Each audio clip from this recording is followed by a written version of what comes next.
Arguably, the best changes come in the design. The S Pen has been somewhat shrunken down but retains its general aesthetic.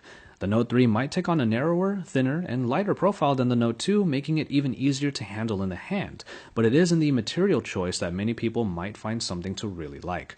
This is because the glossy feel has been done away with for a textured plastic that is easier to the touch, doesn't slip about, and keeps fingerprinting at bay, all of which were issues with the Note 2.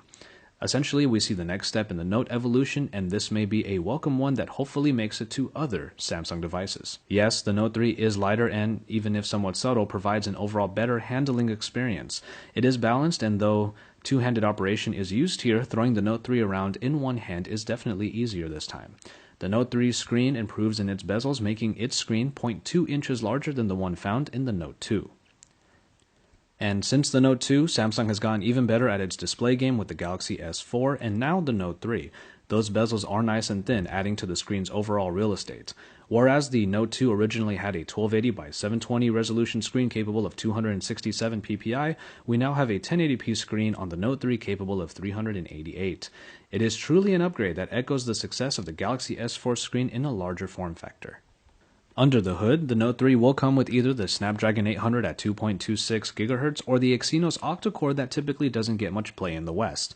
Given the age of the Note 2, its Exynos 4412 is definitely a far cry from the sheer power that the Note 3 is capable of. While its predecessor might have been able to hold its ground, the Note 3 absolutely flies and can handle even more multitasking as the first device out with 3 GB of RAM. The battery might not have gotten a significant increase this time around, but optimizations in power consumption could still give the Note 3 the edge in longevity. While we don't have any camera shots to show here, we can definitely expect the 13 megapixel camera in the Note 3 to outperform the 8 megapixel optics found in the Note 2. Enhancements and added features introduced in the Galaxy S4 make their way to the Note 3 as well, giving it a big boost over the more simplistic app of the Note 2. And finally, we look at software as the S Pen-enabled TouchWiz has been updated to Android 4.3.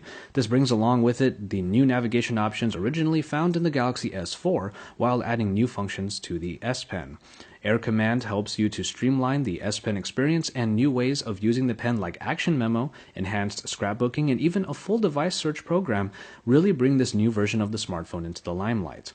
While the Note 2 remains a very popular device, it's clear that the Note 3 continues the evolution of the Note line. And so, there you have it. It's not hard to see that the Note 3 is a real step forward for the Note line, and while the Note 2 remains perfectly viable as a pen-enabled tablet phone, Samsung has added in quite a lot to make the upgrade very much worth it. We have much more for you on the Galaxy Note 3 coming up, so stay tuned to Android Authority because we're your source for all things Android.